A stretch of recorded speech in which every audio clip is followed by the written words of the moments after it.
we're going to discuss cardiovascular disease and its relationship to oral health. Here are your learning objectives from Chapter 43 in your Darby Walsh textbook.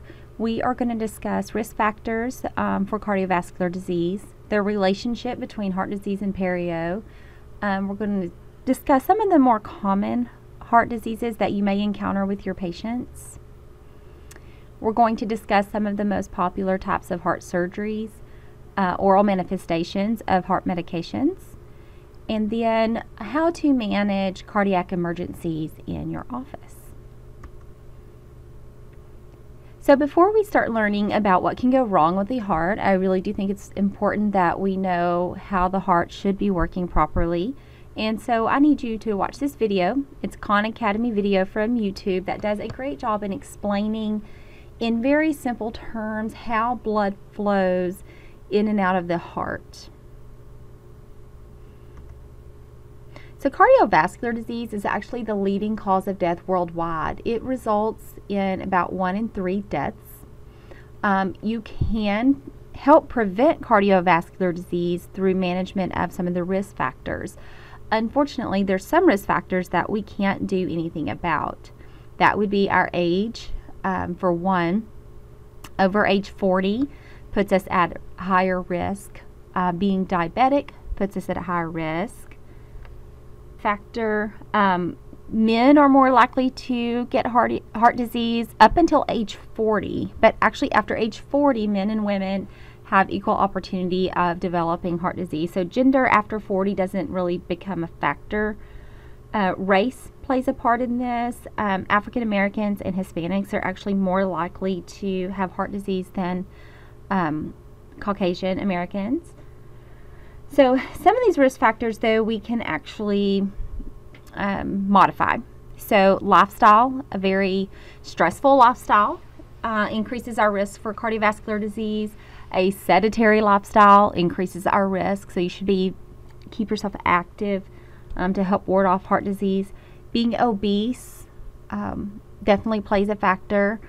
Diet, which of course these are kind of linked together, but having a diet high in sodium, cholesterol, fat, high in calories is going to definitely put you at a greater risk.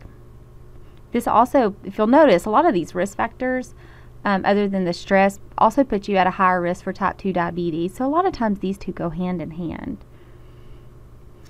Disease patterns. So if a patient has a history of periodontal disease or some form of chronic inflammation somewhere, then they are at a greater risk for cardiovascular disease as well. So when you start just visualizing in your mind that patient that just looks like a heart attack waiting to happen, what comes to mind? You think somebody who's probably got high blood pressure, very poor diet, sedentary lifestyle, and obese.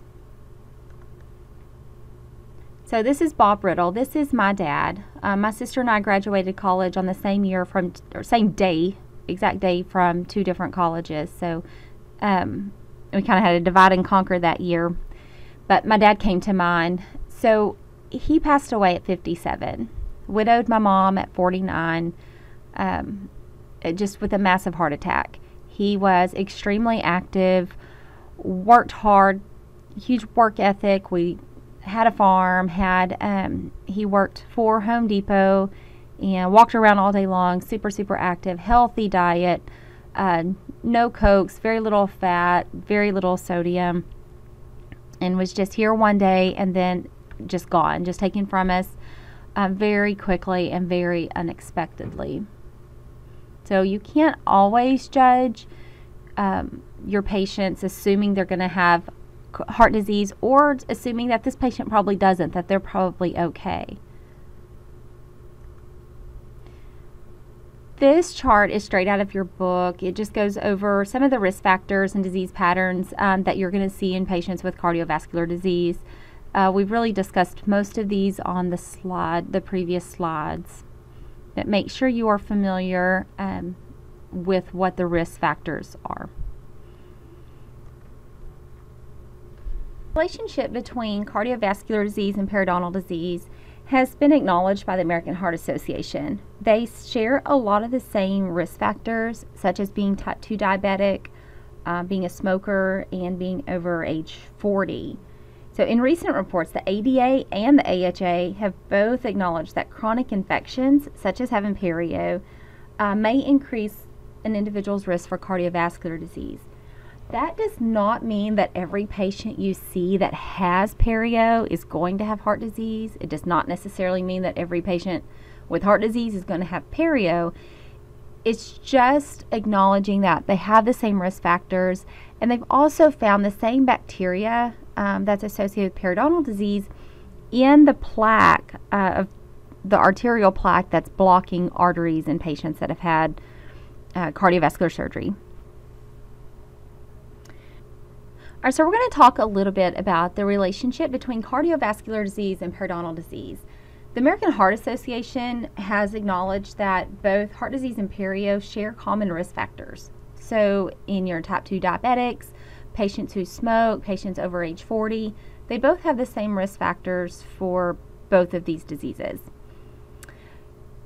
Just because a patient has perio does not necessarily mean they definitely have a heart condition, and vice versa. So if a patient has a heart disease, it does not necessarily mean they have periodontal disease, but if they have one or the other, they're just more likely to have the opposite. So if you have a patient that has chronic inflammation associated with periodontal disease, they may not have heart disease, but they are putting themselves at a greater risk if we can't get their periodontal condition maintained.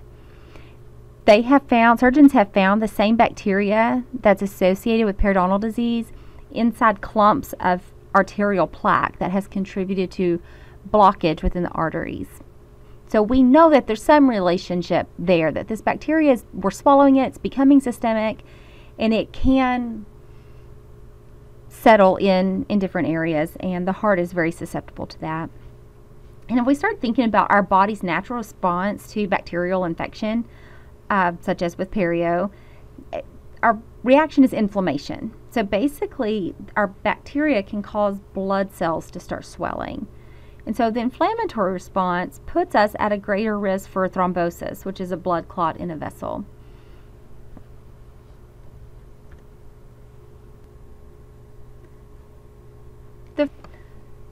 The first heart disease we're going to look at is rheumatic heart disease. This is the cardiac manifestation of rheumatic fever or even strep throat that can result in permanent damage to our heart valves. The most destructive effect of this is carditis, which is the inflammation of the cardiac muscle. It's important as hygienists we know that this particular cardiovascular disease does not require antibiotic pre-medication. And it's important that we're teaching proper oral home care to our patients so that they can keep the bacterial load in their mouth as low as possible and help reduce the possibility of developing a self-inflicted bacteremia. Some patients will develop a heart murmur associated with their rheumatic heart disease. The valvular damage that occurs with RHD is responsible for the murmur, which is an irregularity of the auditory heartbeat caused by the turbulent flow of blood through a valve that has failed to close. So our damaged valves are actually more susceptible to infection. So really important that these patients are taught proper oral home care. And remember too that patients are actually more likely to cause the bacteremia at home themselves than we are when we're actually providing preventive care for them. Another side note, with the heart murmur, the most commonly affected valves are the mitral valve or the aortic valve. So here's what we need to take into consideration when developing our dental hygiene care plan for our patients with rheumatic heart disease.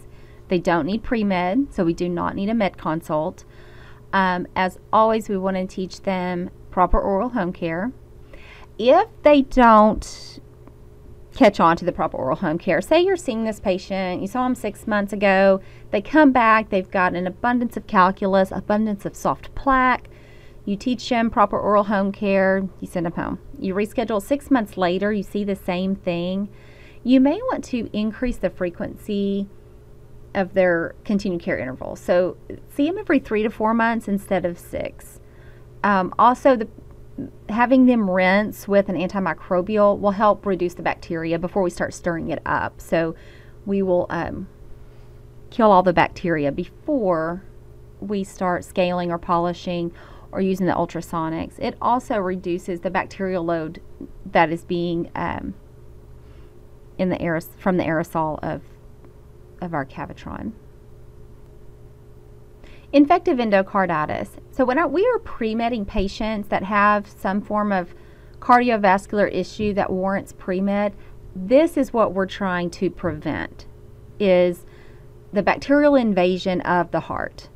Actually, we want to call it microbial invasion. It's called infective endocarditis and not bacterial endocarditis because it's not just bacteria that can invade the pericardium. It's yeast, fungi, viruses, all of that present with the bacteria can really cause an infective endocarditis condition and could lead to death.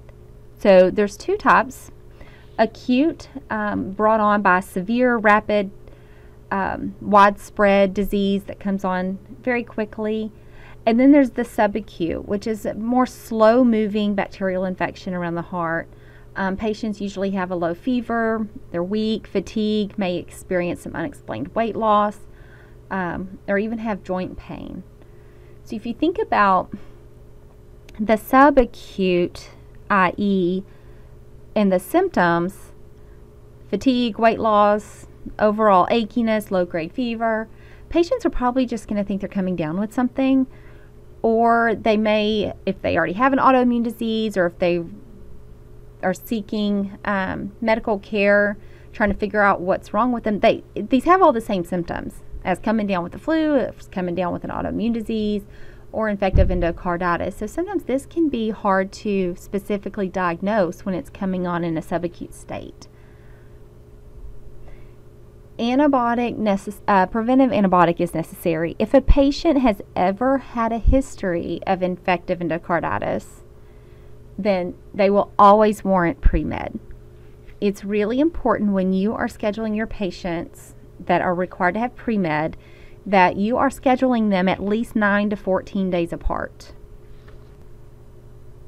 So what are the patient's risk factors for IE? If they've ever had it in the past, if they have any artificial heart valves or any serious congenital heart defects, or a patient who has had a complete heart transplant, all of those patients will require antibiotic pre-medication 1 hour before procedures. Now, technically, the patient can take the pre-med even up to 2 hours after treatment. We do prefer 1 hour before because that way we know they have the optimal blood levels are established while we're performing treatment. But in all honesty, patients, and I know I've already mentioned this in this PowerPoint, but patients are really more likely to start stirring up the bacteria and causing issues at home more so than we are. So keep that in mind. Meticulous oral home care is extremely important in our patients who have cardiovascular disease. This is straight from your book, the sample care plan for your patients who are on who are required to have pre-med.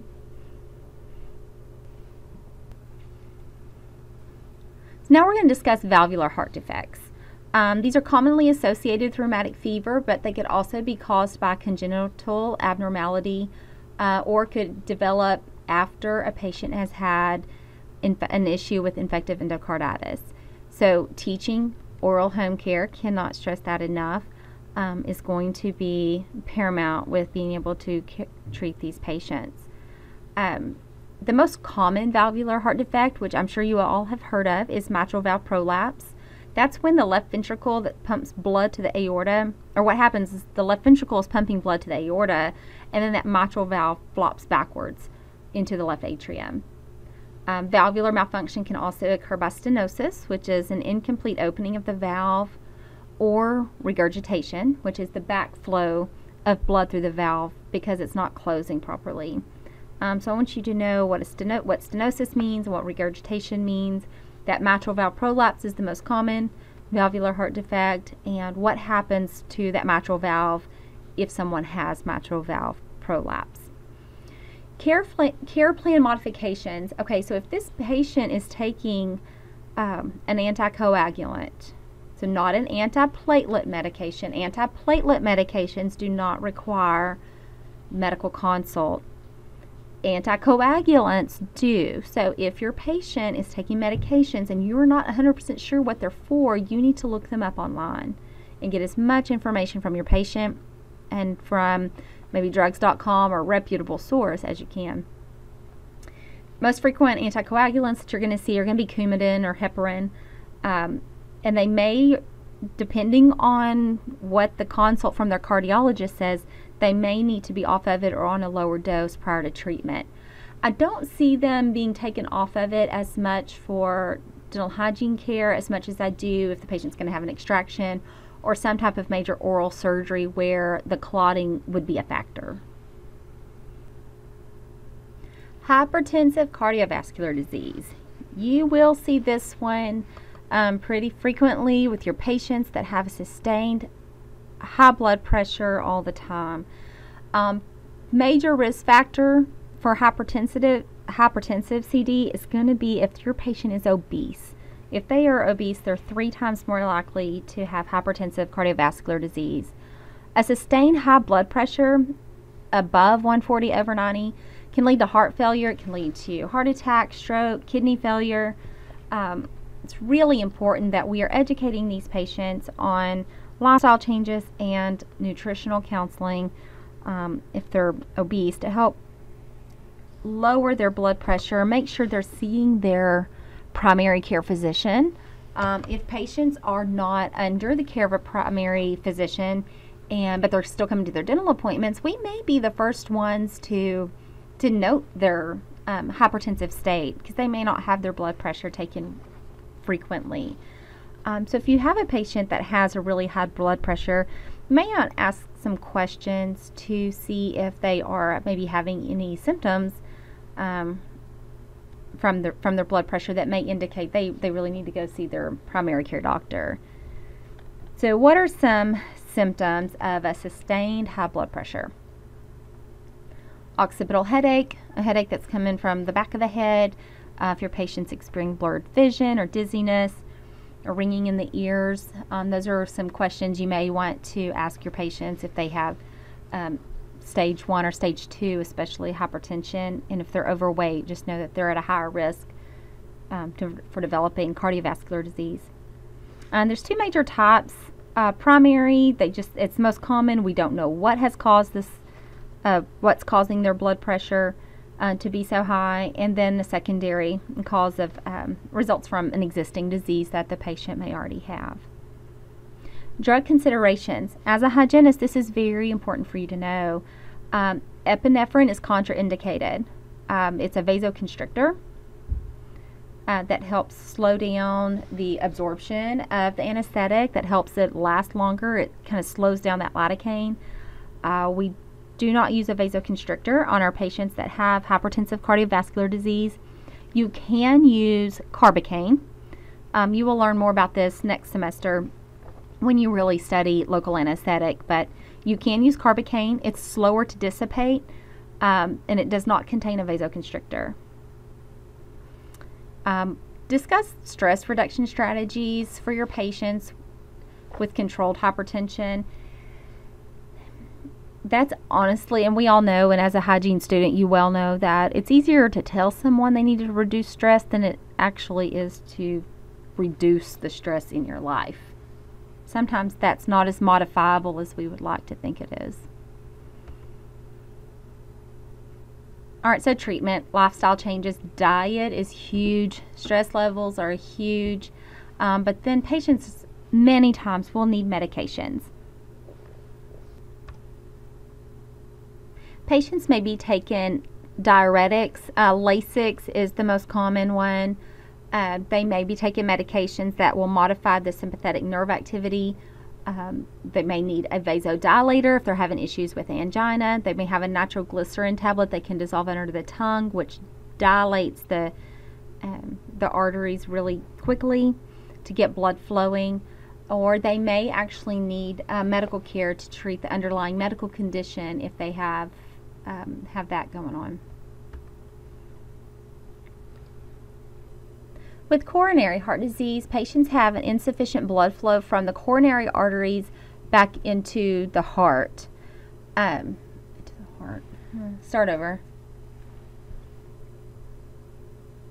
With coronary heart disease, patients don't have enough blood flow from the coronary arteries into the heart or the myocardium.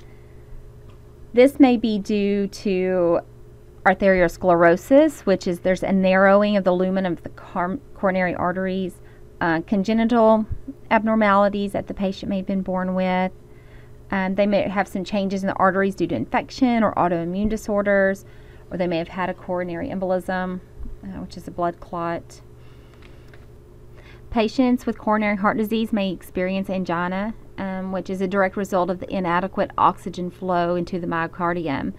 If your patient has angina or history of, they need to keep their nitroglycerin tablet chairside in case they start having any chest pain. Nitro works very quickly underneath the tongue. It dissolves and is a vasodilator, which we just discussed. If the patient's having an angina episode, what they're going to start feeling is this burning and squeezing or tightness of the chest. It's going to radiate down their left arm and their neck.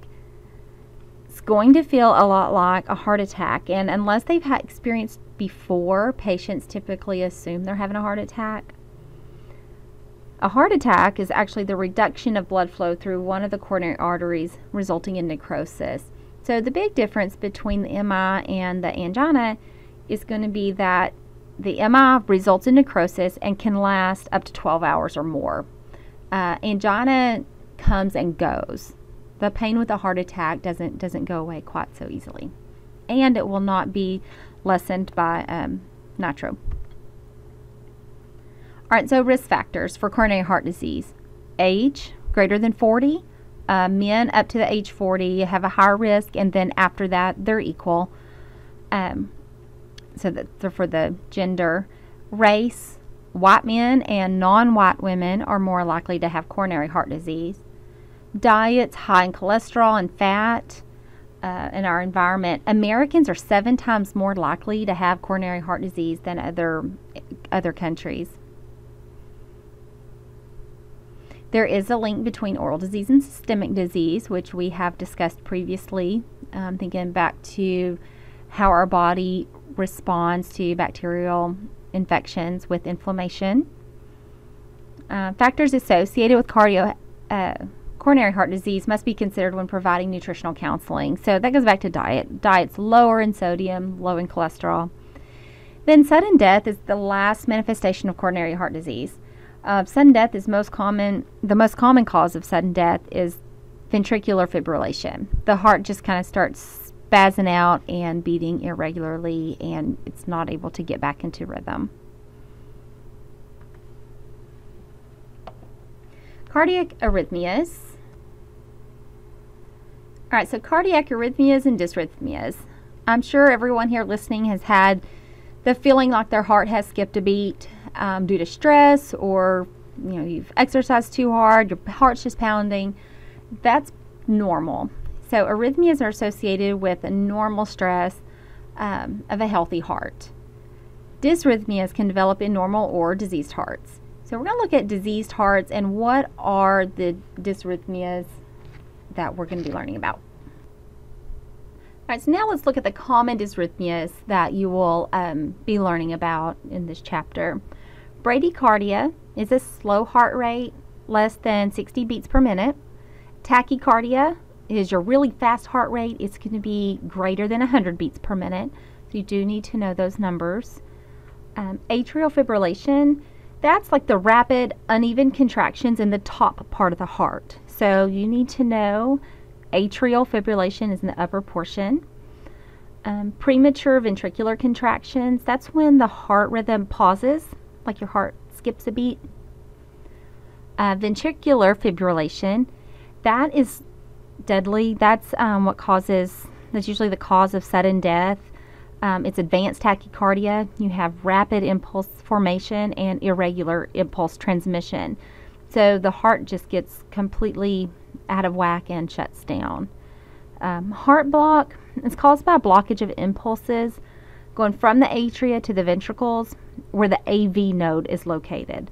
So basically it's an interference with the electrical impulses that are controlling the heart muscle. Many patients that have issues with dysrhythmias may have had a pacemaker placed. It would be important while you're taking medical history to find out if the patient has had a shielded or unshielded pacemaker.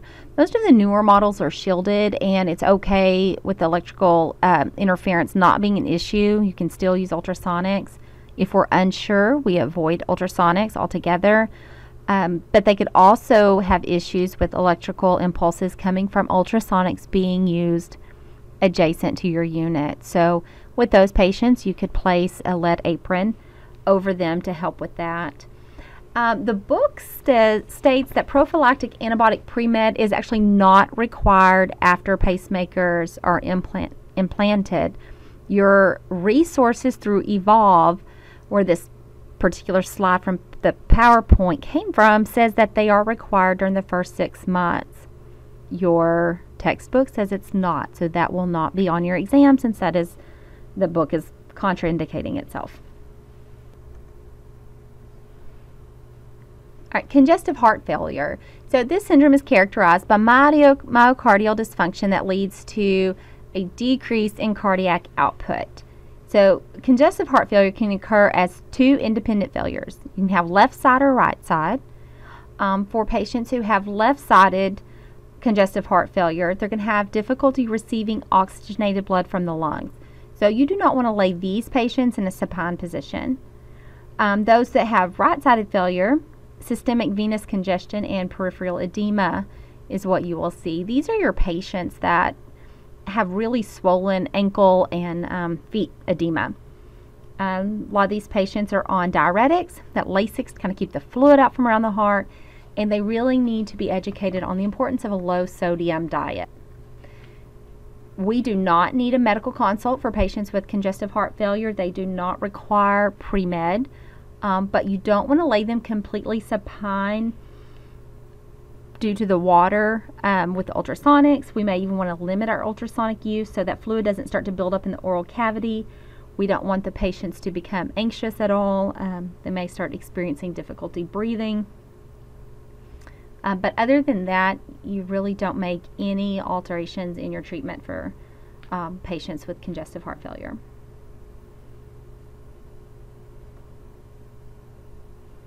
This is Jace Gutierrez. He is from Canton.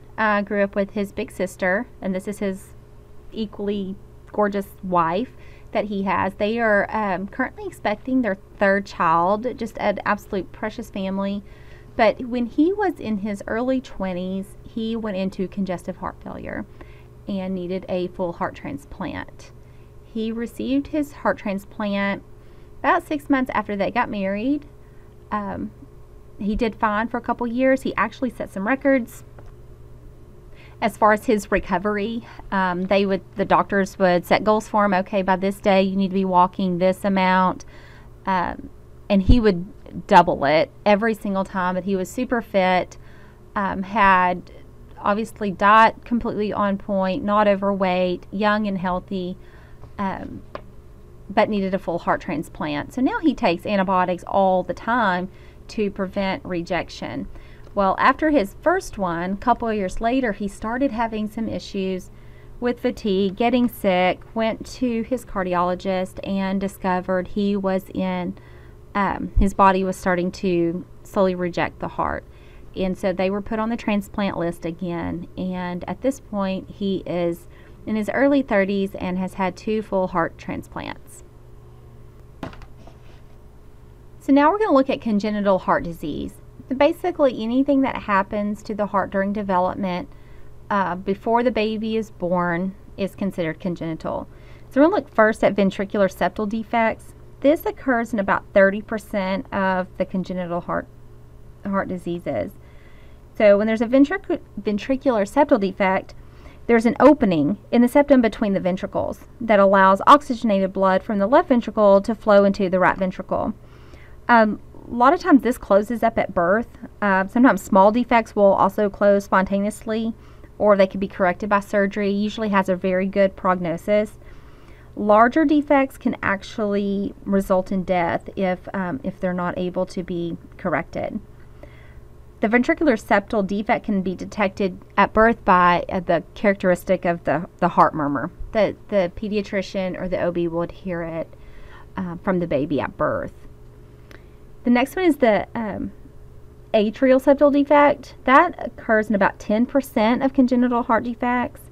With the atrial septal defect, a shunt or an opening between the left and right atria. Next is the atrial septal defect. That's a shunt or an opening between the left and right atria. It's responsible for about 10% of the congenital heart defects. And the blood overload eventually causes the right atrium to enlarge and the right ventricle to dilate. Patients usually are completely asymptomatic and it goes undetected. Patent ductus arteriosus, that's the most common congenital heart defect found in adults. So normally after birth, the blood vessel, the ductus arteriosus, closes, but in these patients with ductus arteriosus, that doesn't happen. This can eventually lead to congestive heart failure. Then we have the TOF. That's a really rare defect, but it's associated with cyanosis. And that's what you need to know about that one.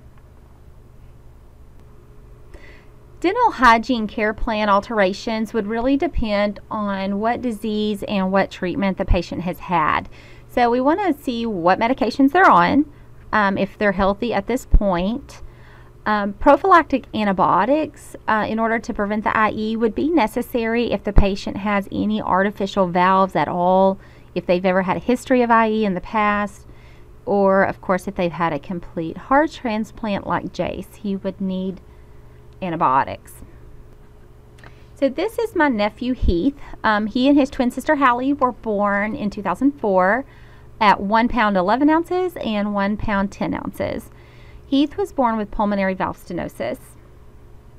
He had an artificial heart valve placed when he was 5. It was a bovine valve, I believe, and then we were hoping that would last him until age 15, but it did not, and so that was open heart, as you can see, bless him.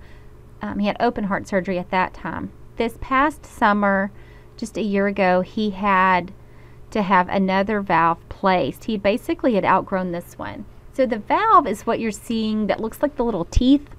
Now with this x-ray, he still has all the wires and the leads on him, so kind of ignore that. What you're seeing straight down the sternum, that looks like an hourglass, that's where they have wired his chest back together. And then to the right of that, where it looks like a little set of teeth, that is his artificial valve. This past summer they went in, and thank God they did not have to do open heart. They actually just went in up his groin and was able to get to the valve and do another place another valve inside of it. They actually don't take that one out, they just put another one in. And this is Heath today. This slide is from last year. At that point they were estimating around age 15, but he made it to age 13 before he needed him. He does see his cardiologist pretty regular, but at this point he is doing great. And that's my sister. This is my other nephew, my sister's other little boy, Gannon. He was born with hypertrophic cardiomyopathy. So that's where a part of the heart muscle is thickened. So when you hear of the athletes just dying on the football field, this is what they have. They usually just don't know. With Gannon, because of Heath's cardiovascular issues, they actually have a pediatric cardiologist they see, and so they've had all their children checked out at birth, and they found out that he has this one, just like his brother Rhett, who also has the same congenital heart defect. All right, cardiovascular surgery. You will often come across patients who've had some form of heart surgery. Cardiovascular surgery. So it will be very common for your private practice days of seeing 8 or 9 patients a day for you to have a patient nearly every single day that has had some form of cardiovascular surgery. They may have had complex procedures, which would be an open heart procedure or closed heart cardiac catheterization procedure, which they have come a long way with those, and it's amazing how much they can do without actually having to crack open your chest. So we're going to discuss 4 different types of cardiovascular surgery, some super invasive and complex and some not as much. So let's take angioplasty first. This involves the use of a long catheter, like a little slender tube with a tiny balloon at the end, that they will insert into the coronary artery. And then the balloon is inserted into places where the artery starts to narrow. And then it's inflated to flatten out the fatty deposits, and deflated to allow the increase of blood flow to compress and redistribute the arteriosclerotic lesion. So angioplasty, just know it's a catheter, long skinny tube that they go in with the balloon, and they can basically smash the fat and then deflate the balloon to increase the blood flow. Coronary stent is also done can be done closed heart, and that's when they put like a mesh-like piece of metal to open up a narrow artery. Coronary bypass surgery is very common. It replaces blocked arteries with an artery graft from a leg vein or a chest artery, and that creates like a new passageway for the blood. Our patients that have had double, quadruple, whatever bypass, triple bypass, they do not require pre-med.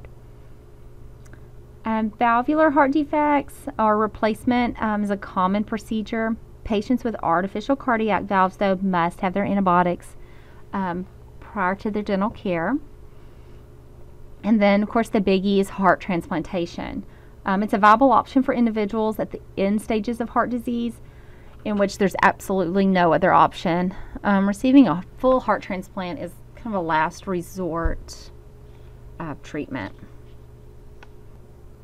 Oral manifestations of cardiovascular medications. So as with most prescription medications, our hypertension medications for hypertension often cause xerostomia. So we want to keep that in mind when we're creating our individualized interventions for these patients.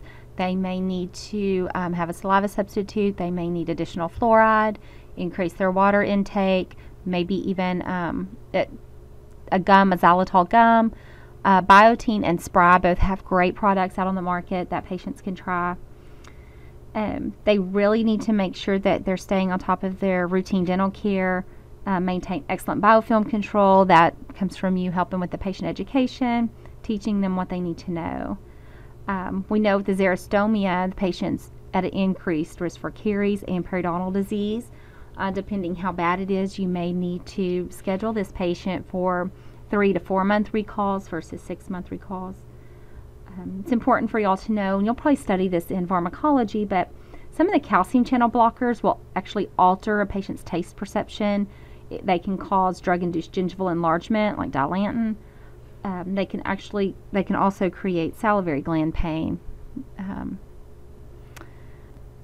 If your patient is on immunosuppressants, you need to realize that they're at a greater risk for infection. Think of your patient with a new heart that's had a heart transplant. They're going to be on permanent immunosuppressants so that they decrease the risk for rejecting the heart, but their risk for infection is greater. So those patients need pre-med. And then, of course, your patients, if they're taking anticoagulants, we will need some med consult to make sure that it's okay that they don't stop taking those prior to dental hygiene care. As with any medical emergency in the dental office, our primary goal is prevention. And that comes with gathering as much detailed information while you're getting their medical history as possible. If the patient has a history of angina, we want to make sure they have their nitroglycerin right there. If they're hypertensive, if they're stage 2 hypertension, we're not going to see them. And we're not going to see them until they get a med consult saying it's okay for us to see them and their blood pressure is controlled. If they've had a previous heart attack, that we need to wait at least 30 days Your textbook does contradict itself. 30 days is sufficient. We do not have to wait 6 months to see them. Congestive heart failure, all of these patients are at an increased risk for medical emergencies. So being able to take the thorough medical history, make sure you have all their medications documented, making sure that their blood pressure is under control, and then being able to recognize any physical signs that this patient may not be feeling well is super important. If they're getting really tense, if they're hanging onto their chair, if they all of a sudden start sweating, or they seem anxious, or just generally not feeling well, we want to stop treatment immediately. Obviously, the most threatening, life-threatening emergency is going to be cardiac arrest. I've been fortunate enough to never have this happen in my dental office, and I hope you're all the same. But our clinic protocol for emergency would be activated at this time. And so you would want to stop what you're doing, have your neighbor go get a professor. Somebody needs to call 911. We'll get the oxygen immediately, but we've got to activate the emergency medical system as soon as possible. It shouldn't take long for personnel to get here, but meanwhile, we're going to be putting oxygen on the patient. If the patient falls unconscious, we will get the AED. We will begin basic life support processes at that time, and we are just all going to hope that we never have to deal with that ever in clinic. Save that for the emergency rooms. All right, little tidbits to enforce to your patient.